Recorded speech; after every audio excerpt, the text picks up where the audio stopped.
Welcome everybody to the Red G Fox channel. Thank you for joining us. You know, we're going to rotate here and there, but when you get special occasions like this, you just got to talk about it in person. And that is today's episode, one of the all-time greats, one of the most classical and comical lines in show history, and it's said by none other than Bubba Bexley. And that is the Blind Mellow Jelly Collection.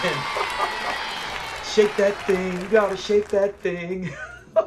This one has some of the best, man. I mean, it feels like it's over in a flash. Quick summary, hold it. Before we get to the summary and all the other good stuff we get, let's get to IMDb gives it an 8.3.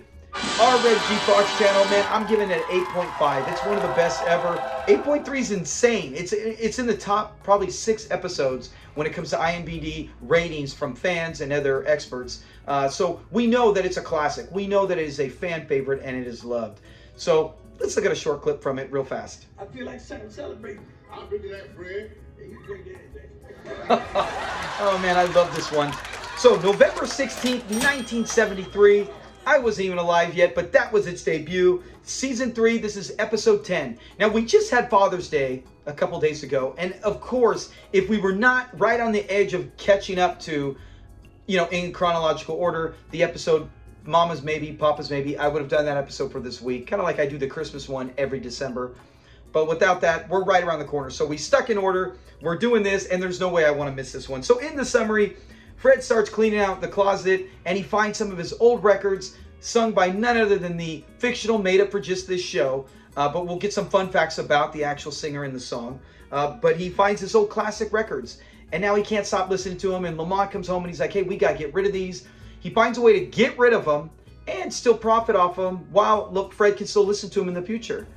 And then they find out the actual value of it. And Fred doesn't want tax return money. He wants spending money. And now he does anything he can, including getting Bubba wrapped up in this scheme to get, once again, another get-rich scheme, right, for Fred, as we've seen throughout show history, to get the records back, and then he can sell them. So it's very fun. We only got a little bit of fun facts and only one familiar face today. So a lot of times, like last week, remember, that took like 15 minutes. This week, it'll go much quicker. So let's get right to it with the fun facts. All right, sometimes we have some amazing facts that blow me away that I have no idea, and other times you get some okay ones. At least we got something, a couple this time. So fun fact number 1, Blind Mellow Jelly, as we just said, is a fictional singer made up just for the show. The scene here where Fred's doing, as you can see right here, shake that thing, gotta shake that. I never get tired of that. Is actually sung by blues singer Papa Charlie Jackson. So that is performing it. You can try to look him up, even find some of his songs. You might, I don't know if this is an actual song. My guess it is. But if it's just a fictional one that was for this and he sang it, you know, hats off to him. It's a very catchy song. So that's it for the first one. The next one, they get an offer to sell the records at $10 a pop, right? They say $5 to $10 depending on the condition. They're rounding up right away. They're going $10 because these are in great condition, Fred said, maybe even more for each of them. By today's standards, that is $50 a piece. So they go on to sell it. Remember, he's thinking about making $500. The exact same thing would be equivalent. Right now, if you own something and you said, hey, I got 50 records, I can go sell them. You can get $5,000. And there's a lot we can do with $5,000. And that's what Fred's thinking. $500, he can do the exact same thing we can do now. So that would be the price on it when you watch this episode and you wonder, hey, is $5, $10 a piece really that good? Yes, it was, especially compared to inflation, today's standards. So that's it. Let's get to the familiar faces. Yes, today we have just one, and he's a funny guy, right? Archibald, you can say that again. But with that, it is Brian O'Byrne. He plays Mr. Archibald.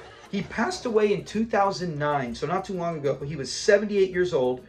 He was in 99 movies or shows, including Spaceballs. You might remember him from that. He was in one of our channel's favorite shows, Murder, She Wrote. The show, the ABC, remember the TGIF, Perfect Strangers. He made just one appearance there. He was also in the 80s hit Benson one time. The movie The Car. 5 episodes of Get Smart. And another thing I love to bring up anytime I see someone in that, and that is the movie Gus, about the donkey kicking field goal kicker that was with Don Knotts and as well as the guy who played Gus, the homeless man, who was in the movie Gus. Another one right here, we got Brian O'Byrne, who's in that movie as well. So I love when we get a bunch of characters or actors appearing in other movies all together. So that is it with our familiar face. Let's get to the breakdown. If they're in good condition, anywhere from $5 to $10 a piece. We'll take it. We'll take it. We'll take it. So right off the bat, we're hearing this great song, and Fred is shaking that thing, and Lamont comes home to find it, and he is not happy. Let's take a look at this. Promise me that you'd get that closet cleaned up. You didn't do it, did you? No, I didn't. And I come home and find you here listening to these dumb records and shaking your thing. Never gets old, right? We can watch Fred dance forever. So as he's doing that, Lamont's like, you know what? This is not what I wanted. I want this garbage out. Let's clean it out. Get rid of it. And Fred's like, hey, don't you know these are collector's items? And he's like, hey, well, you know what? If there's collectors, if these things are really worth what you say, we might be able to turn a profit as a tax write-off. And Fred's like, well, how am I going to get to keep these? He said, well, a way to make a profit and you can keep them. And he said, well, how do I keep them? He said, well, not exactly. And Fred's all, well, then I don't sell them exactly. Let's take a look at that real fast. Well, you don't exactly get them back. Well, I don't exactly get mine. Yeah, Fred's like, no. It just sounds too good. Anytime you're giving something up and you can still get profit off it and still get to see it, it just doesn't sound too good. But we know in the end, it is true and it is good. Fred's just not used to getting that kind of deal, right? Usually he tries to get that and it always backfires. But he mentions how, man, him and his mama, Elizabeth, used to listen to him and go out stepping, and they were a great-looking couple. You can see right here, yes, that is actually the lady who is in the picture used for Elizabeth in one episode. So we know that's what she looks like, which would mean that is the same actress who was his second wife in real life. So yes, he was 100% true. They were a very great looking couple. And imagine them going out and stepping for the evening. What a good time that would be for both of them. So Fred, he won't part with them. Remember, he's like, I don't want to part with them, but I'll part with them. I don't want to get rid of them, but I'll part with them for you. So he keeps acting like it's for him, but he knows deep down he's still going to get the money. To me, if I'm Fred, I'm going, hey man, grab your top 5. He's got 50 or so. Grab your top 5, save those, and move on. But Fred doesn't do that. He mentions, say, we can get rid of it. So they gather him up. They go to the library, and that's where we meet. And then they come in anytime, remember, especially when he comes with Bubba. The people, they're always telling him, shh, be quiet. He comes in there, and they meet Mr. Archibald. And Fred already is thinking he's...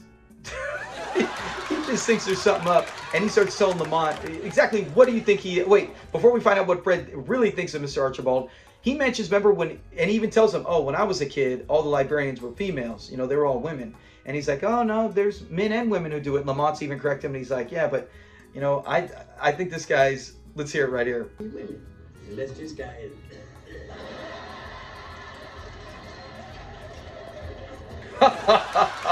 And rightfully so, Lamont, he's like, you're ridiculous. Don't be trying to say things like that. And every time Lamont does have to teach Fred constantly that, hey, this is a different era. Things aren't the same as when you were a kid. But one of my favorite is when he's listening to the music, right? He's, as we just heard the clip where he's like, you a fruitcake, you a bald-headed fruitcake, is when he takes it off and he's about to say how he loves the records. What his comment and Fred's reaction. I love his face. Marvelous. Fred's face is so good. Man, we've had so many good comments from people in our community that always mentioned how Red Fox is so good with making comedy just with his facial expressions. He doesn't even have to say a word. And that's a perfect example of how he plays off when he says marvelous. The way he says it. So that's it. When they got the deal, they're going to do it. He said this would be a great addition to our library. He's writing up the receipt. And he said, oh, I would say you just gave something about $500. $500. And Fred is just like, cha-ching. And you can see the emotions, the facial change on both of them. Remember, Lamont was thinking how, oh yes, from our archives. He's totally big business and acting all professional.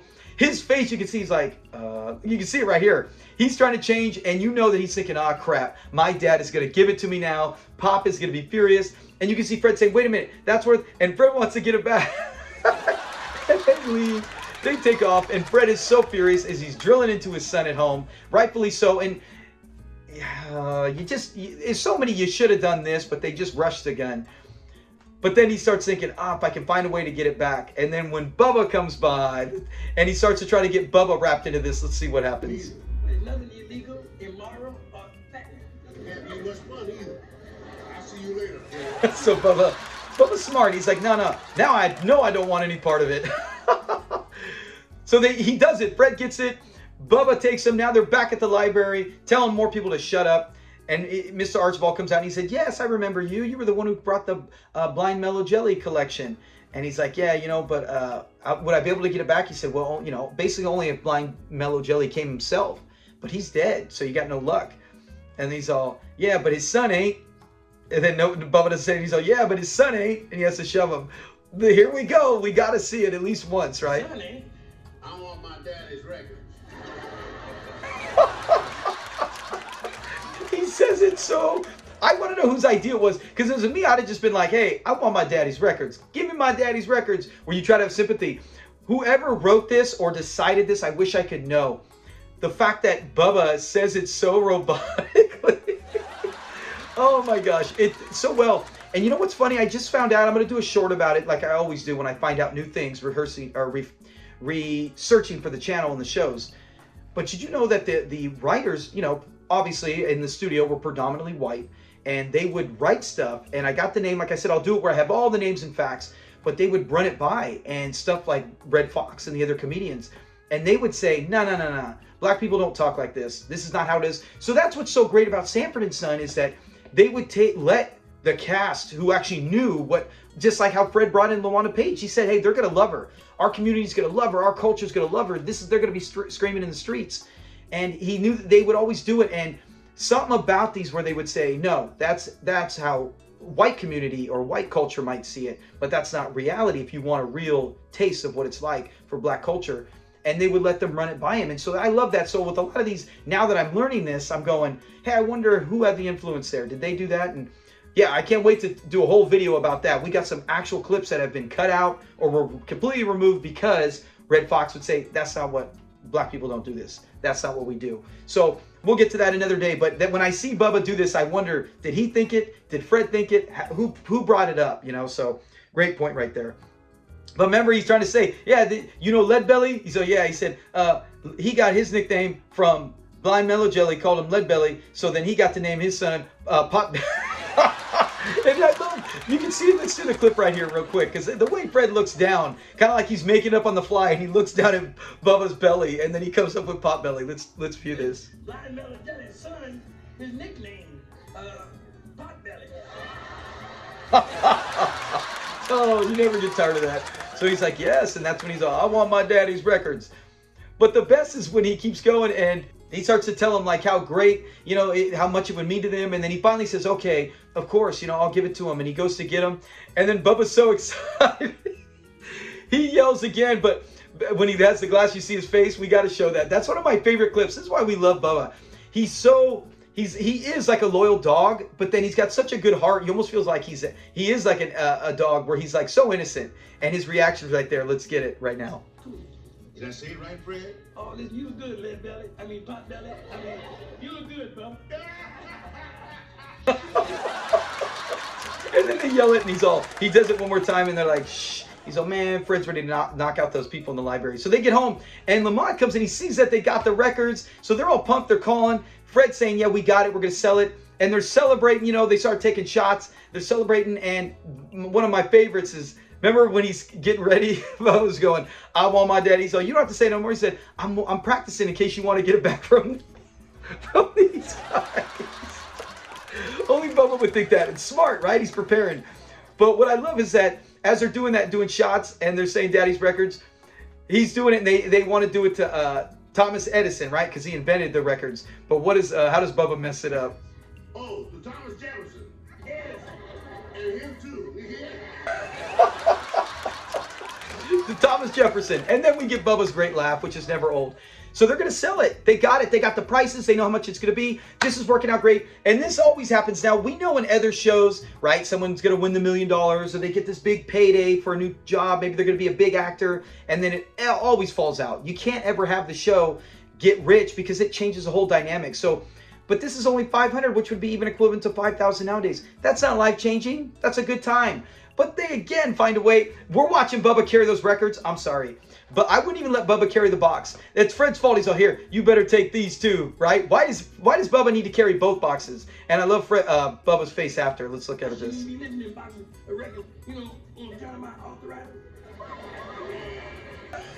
because of my arthritis. No, have Lamont get off the phone, and Lamont should do it. He's the one who actually does this for a living. No. So big mistake by Fred, regardless whose fault it is. So he sets him out there, no drink. No, he's like, how about a shot for Lamont? He's like, no, Lamont's driving. They get on the truck, and they're about to, as soon as they pull out, he's like, oh, I forgot. Lamont forgot something. And Bubba's like, oh, it's okay. I forgot to put the records on the truck. Freeze. For our job, we have something called circle of safety. You get out, you look, you make sure nothing's around the car when you move because things can change. Hit the brakes. Lamont should have hit the brakes and got out and did his circle of safety because he would have seen right behind the car. He doesn't. They back up and we hear the crunch.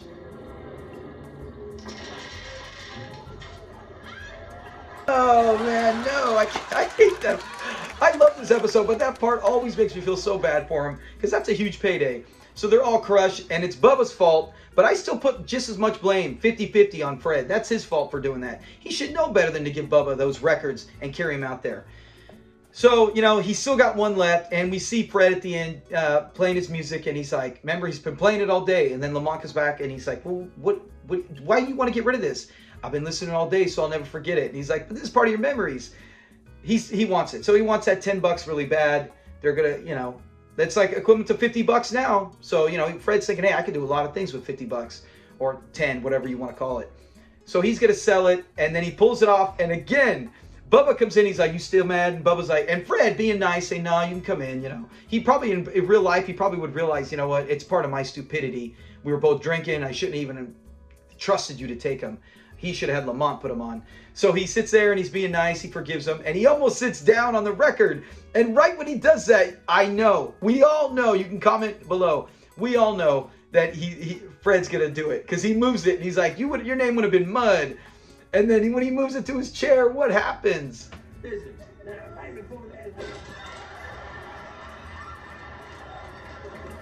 No, Fred, how could you do that? So he breaks the last record. I feel so bad because he really loved these. For Fred's character, it's all, a show. But I always feel bad watching this because I'm like, man, I think of things that I have, things that are important to me, collector's items I have, and that if I broke it or destroyed it or ruined it, just at us being stupid at the thing of the moment, So sad ending, funny, very funny, but still sad ending on that note. And he's all, Bubba, beat Mr. In Fred's face. He's so heartbroken. So that's it. That's it with the episode. Man, I absolutely love this one. Had to do this one in person. Sometimes I'll do just all slideshows and clips. Some of these episodes I gotta do in person because I just love talking about it. And I love sharing the facts and laughing and seeing the comments afterwards below. And we just did a live show recently. Go watch it. The next live show we do, it might just be a quiz show because that was such a big hit. At least I had a good time. We've had a few other people mention how fun it was. So we'll probably get into that coming up soon. So stay tuned for that as well. Continue to watch our shorts. Some people love them. Some people don't care. Sometimes you got to remember too, some of these shorts you might already know because you guys are diehard fans. I'm making it for the thousands of people that are not subscribers and who are casual fans who do go, hey, I never knew that. That's the point of it. So enjoy it either way.